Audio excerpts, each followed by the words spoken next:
Sharp global academy MEC CEC BCom BBA చదివే విద్యార్థులకు #1 coaching academy for CA CMA CIMA ACCA CMA US professional courses. నమస్తే, welcome to Suman TV. రెండు తెలుగు రాష్ట్రాల్లో కూడా ఎండలు తీవ్రమవుతూ వస్తున్నాయి. ఉష్ణోగ్రతలు చాలా తీవ్ర స్థాయికి చేరుకుంటున్నాయి. ఈ నేపథ్యంలో ఈ ఎండాకాలం అంతా ఏ రకంగా ఉండబోతుంది, ఎంతవరకు ఉష్ణోగ్రతలు పెరిగే అవకాశం ఉంది, ఎటువంటి మనం ప్రికాషన్స్ తీసుకోవాల్సి ఉంటుంది, ఈ విషయాలపై మాట్లాడేందుకు మనతో పాటు లైవ్ కాల్లో సిద్ధంగా ఉన్నారు వాతావరణ శాఖ అధికారిని శ్రావణి గారు.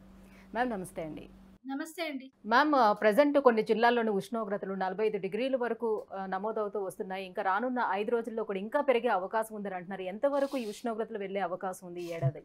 మనం చూసుకున్నట్లయితే గత వారం నుంచి మనకు ఉష్ణోగ్రతలు క్రమేపీనా పెరుగుతూ వస్తూ ఉన్నాయి.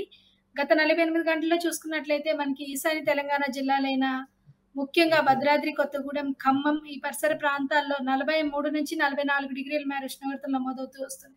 గత 24 గంటల్లో భద్రాద్రి, కొత్తగూడెం 44 డిగ్రీలు, అలాగే నిజామాబాద్ 43.5 డిగ్రీలు, అలాగే మన ఖమ్మంలో 43 డిగ్రీలు ఉష్ణోగ్రత నమోదవుతూ వస్తుంది. మన ఇదే విధంగా వచ్చే 5 రోజులు కూడా రాష్ట్రం మొత్తం మీదుగా పొడి వాతావరణం ఏర్పడే అవకాశం కనిపిస్తూ ఉంది. అలాగే ఈ పొడి వాతావరణంతో పాటుగా రాష్ట్రం మొత్తం మీదుగా 40 కంటే పైన మనకి పగటిపూట ఉష్ణోగ్రతలు నమోదే అవకాశం ఉంది. అక్కడక్కడ కొన్ని జిల్లాల్లోని మనకి 45 డిగ్రీలు కూడా ఉష్ణోగ్రత నమోదే అవకాశం ఉంది. వడగాల్పులు కూడా వీచే అవకాశం కనిపిస్తుంది అనమాట. మ్యామ్, ఇప్పుడు 35 డిగ్రీలు ఉన్నప్పటికీ కూడా మనకి చాలా ఎండ తీవ్రత ఎక్కువగా అనిపించడం, హ్యూమిడిటీ ఎక్కువగా ఉండడం జరుగుతుంది. అట్ ద సేమ్ టైం ఒక 40-45 డిగ్రీలు ఉన్నా కూడా హ్యూమిడిటీ తక్కువగా ఉంటుంది కదా. సో ఈ రానున్న ఈ 5 రోజుల్లోని ఈ ఉక్కపోతలు ఏ రకంగా ఉండే అవకాశం ఉంది? ప్రస్తుతానికి మనకి హ్యూమిడిటీ అయితే మనకి 20 నుంచి 40% మధ్యలోనే ఉందమ్మా. ఉక్కపోత వాతావరణం కంటే ముఖ్యంగా వడగాల్పు వాతావరణం ఎక్కువగా ఉంది. అత్యధిక ఉష్ణోగ్రతలు నమోదయ్యే అవకాశం అయితే కనిపిస్తుంది. మనకి 35 డిగ్రీలు 37 డిగ్రీల మధ్యలోని 70 నుంచి 80% హ్యూమిడిటీ ఉంటే బాగా పూర్తిగా ఉక్కపోత వాతావరణం, హాట్ అండ్ హ్యూమిడ్ వాతావరణం ఉంటుందన్నమాట. కానీ ప్రస్తుతానికి మనకి రాష్ట్రం మొత్తం మీదుగా కొద్దిగా పొడిగాలులే వేస్తూ ఉన్నాయి. దీంతో పాటు ముఖ్యంగా టెంపరేచర్స్ అంటే ఉష్ణోగ్రతలు అధికంగా నమోదవుతూ వస్తున్నాయి. 41 నుంచి 44 సగటున ఉష్ణోగ్రతలు నమోదవుతున్నాయి. అలాగే వచ్చే 5 రోజులు కూడా మనకి 41 నుంచి 44 డిగ్రీల సగటున ఉష్ణోగ్రత నమోదవుతూ వస్తూ సాధారణం కంటే 2 నుంచి 4 డిగ్రీలు అధికంగా నమోదయ్యే అవకాశం ఉంది. అలాగే అక్కడక్కడ 45 డిగ్రీల పైన ఉష్ణోగ్రత నమోదయ్యే అవకాశం ఉంది.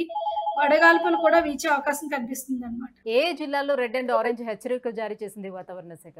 ప్రస్తుతానికి ఈ రోజు 29వ తేదీన ఉత్తర ఈశాన్య తెలంగాణ జిల్లాలైన మనకి నిర్మల్, మంచిర్యాల, నిజామాబాద్, కామారెడ్డి, జగిత్యాల, రాజన్న సిరిసిల్ల, అలాగే జయశంకర్ భూపాలపల్లి, ములుగు, వరంగల్, హన్మకొండ, భద్రాద్రి, కొత్తగూడెం, ఖమ్మం ఈ పరిసర ప్రాంతాల్లో ఎల్లో అలర్ట్ ఇవ్వడం జరిగింది. రేపు ఈ ఉష్ణోగ్రతల ప్రభావం మరింత పెరిగే అవకాశం ఉన్నందున రేపు, ఎల్లుండు అంటే 31, 2 తేదీల్లోనూ మనకి ఆరెంజ్ అలర్ట్ ప్రకటించడం జరిగింది. రాష్ట్రంలో ఉత్తర మరియు మధ్య తెలంగాణ అంటే హైదరాబాద్ శివార్ల మధ్య మినహా మిగతా జిల్లాలన్నింటిలోని 1-2 చోట్ల మనకి వడగాల్పులు వీచే అవకాశం కూడా కనిపిస్తుంది. అందువల్ల మనకి దాదాపుగా ఆరెంజ్ అలర్ట్ అయితే ఇవ్వడం జరిగింది. అంటే మరికొన్ని జిల్లాల్లోని ఉరుములతో కూడినటువంటి వర్షాలు పడే అవకాశం ఉందని కూడా చెప్తూ వస్తున్నారు. ఏ జిల్లాల్లో పడే అవకాశం ఉంది మ్యామ్? ప్రస్తుతానికి ఈ వారంలో మనకి ఎటువంటి వర్షపాత సూచన కనిపించట్లేదు. వచ్చే ఈ 5 రోజులు కూడా మనకి పూర్తిగా పొడి వాతావరణం ఉంటుంది.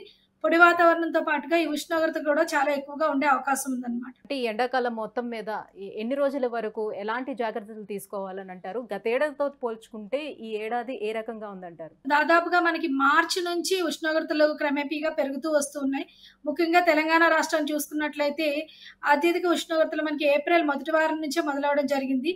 మనం హీట్ వేవ్ అంటే వడగాల్పు సిచ్యువేషన్స్ కూడా చూడడం జరిగింది. మే దాదాపుగా 10-12వ తేదీ వరకు కూడా ఇదే విధంగా ఉష్ణోగ్రతలు కొనసాగే అవకాశం కనిపిస్తూ ఉంది. తరువాత మనకి మే 3వ వారం నుంచి కొద్దిగా ఉపశమనం లభించే అవకాశం అయితే ఉంది.